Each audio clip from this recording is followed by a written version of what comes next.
Hi, how you doing? Spotify Wrapped is here, and I thought it would be fun to do kind of like a reaction video to my Spotify Wrapped. I have not looked at it yet, and I thought it would be fun to kind of react to it on video for once. I do have my phone muted because it's gonna be playing some copyrightable music. I have a feeling, because that's what they always do, like in the background as you get your stats. So yeah, that's the thing. If you want to hear that, but for the rest, this will just be like my honest, true reaction to my Wrapped, because I thought it would be fun, because the only time you really get to see me talk about music is like new music, and so I thought it would be fun to react to this together, see what I just get up to throughout the year. I don't know, it's not making sense. I've never done a video like this before, but I thought it would be fun, so we're doing it. I'm also gonna be screen recording, so hopefully that will go right, because I've never done that before. Let's just go.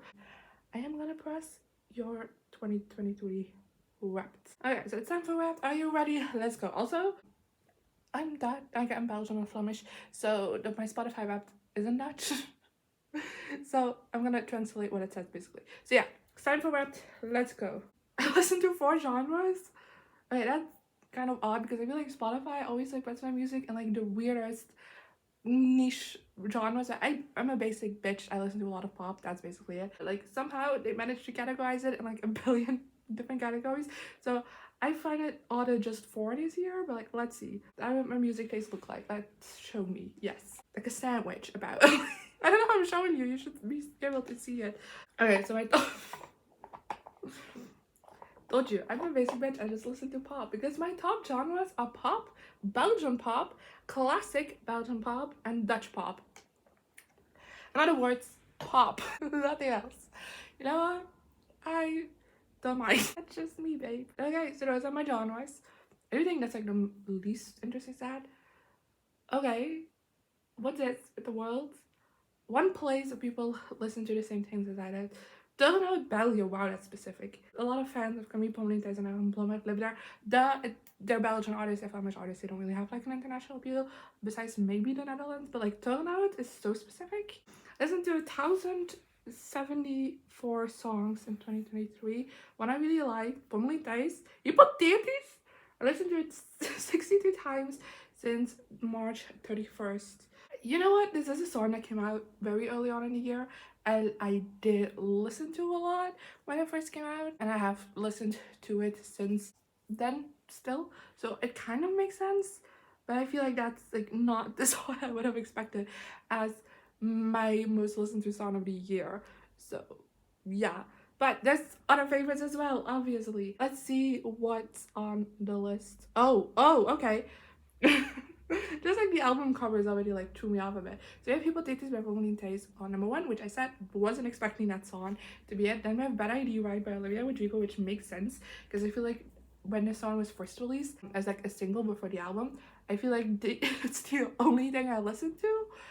So valid. The Story of Us, Taylor's version by Taylor Swift, also makes sense.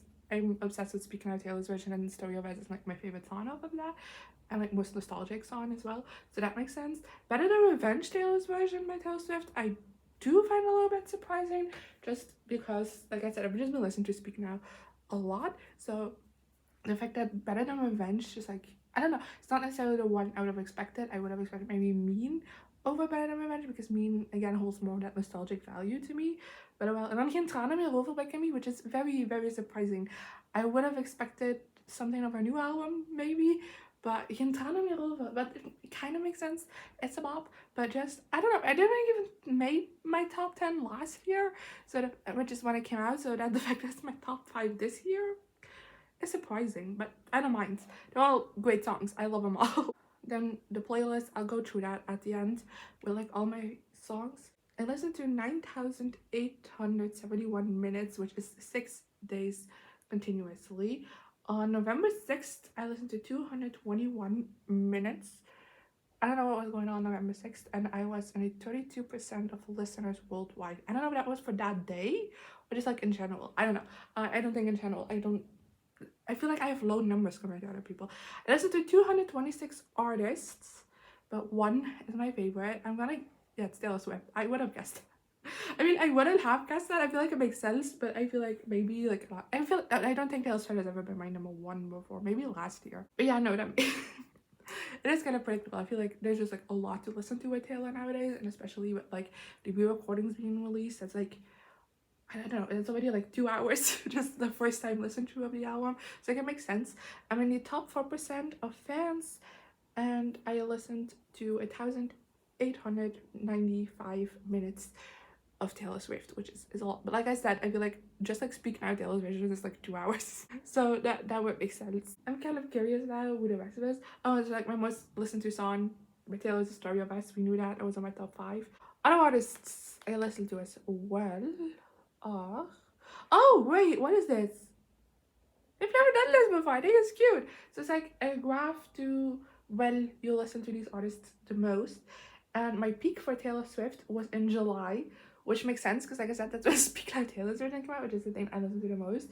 But yeah, I definitely like there was the start of the year.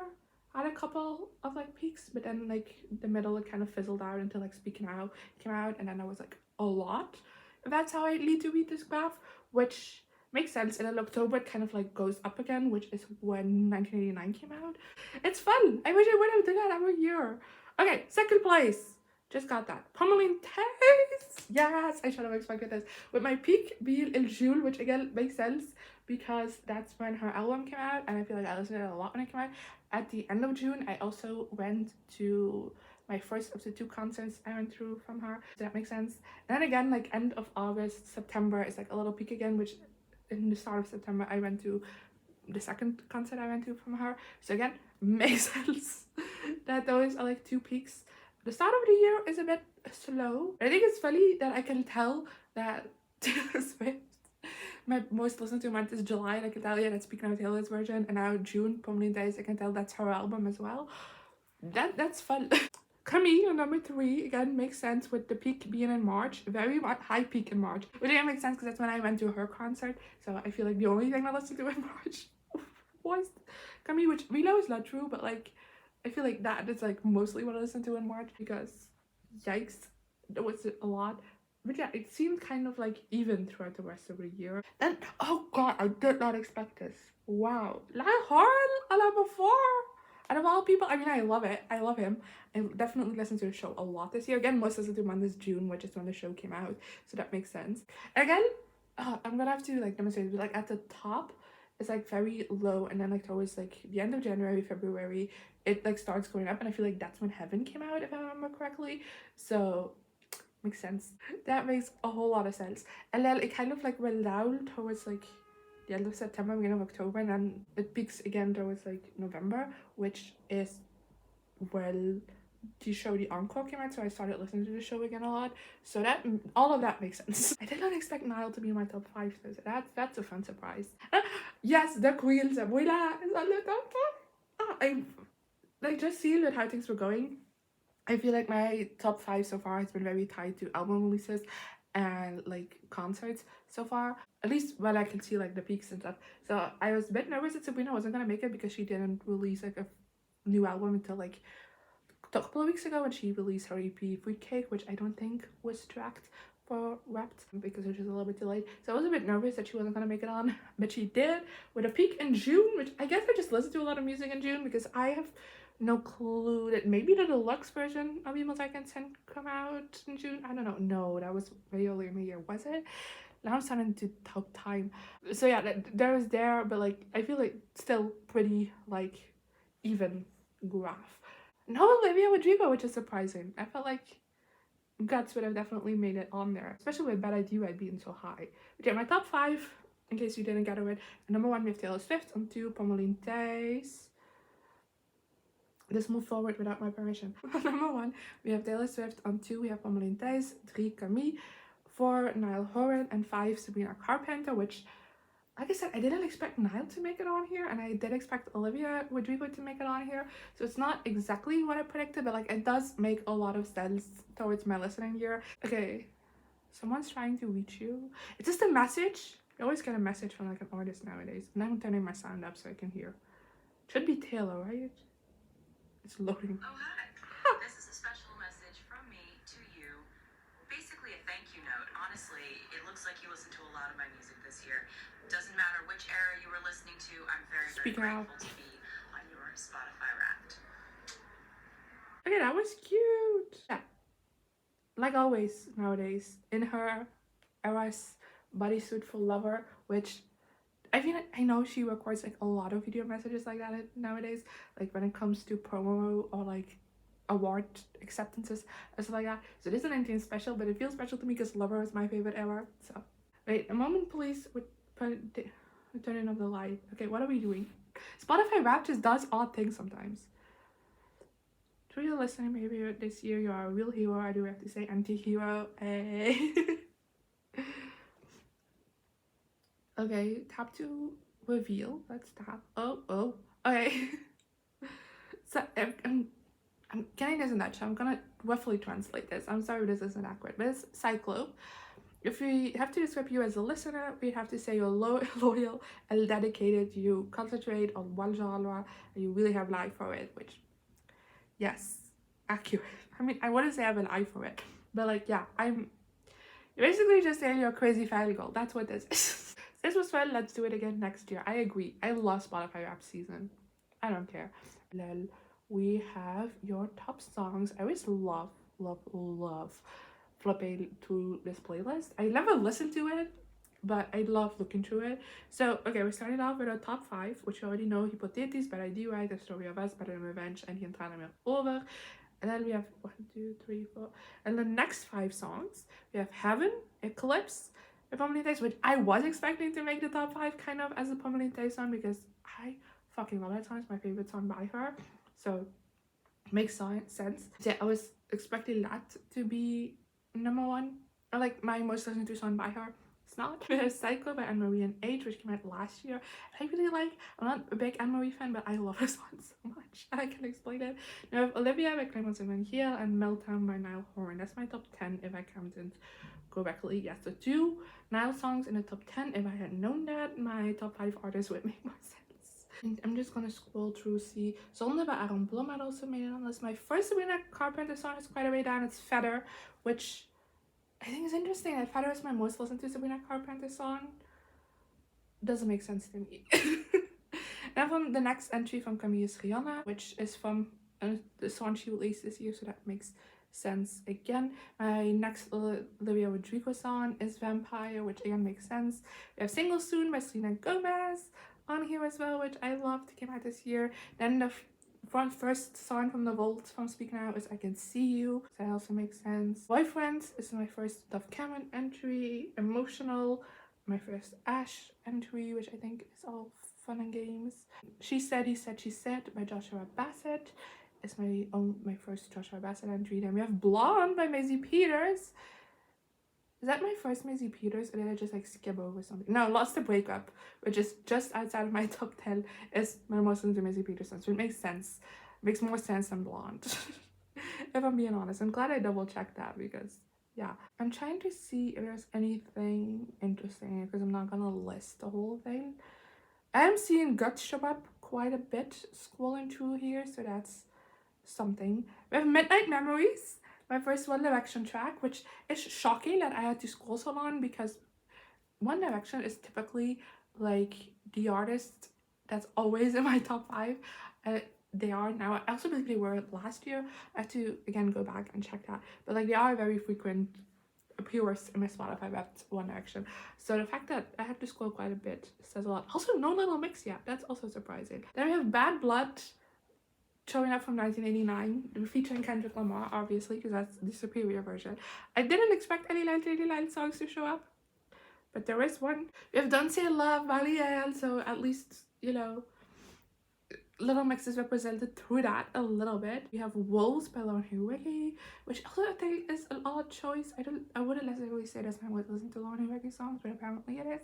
We have Levitating by Dua Lipa, which is my first Dua Lipa entry. Again, I don't know, I would say that this is like a song I listen to a lot, but apparently it is. Swine by Demi Lovato, which I believe is their only like new song they released this year. I'm thinking back because they released a revamped, but I think Swine is the only new release from them, so that also makes sense. Boundless Dreams, Taylor's version. I was gonna say another 1989 song, but this one was released ahead of this year, so it's not full, you know, I already was able to listen to this before 1989 Taylor's versions came out, so it makes sense. I was shocked and then not anymore. We have Rock Too Much by Julia Michaels, which I think is the first Julia Michaels. I'm not gonna scroll back the whole way. It's the first one I mentioned, right? Also, interesting choice. Bigger Than Me, the first Louis Tomlinson. Again, why do I have to scroll so far down? Does not make sense. I feel like I listen to Louis all the time. And Bigger Than Me, definitely not what I would have. Okay, Volwaardig Full, I feel like I skip that song every single time it comes on, so it feels weird that it is in my top songs.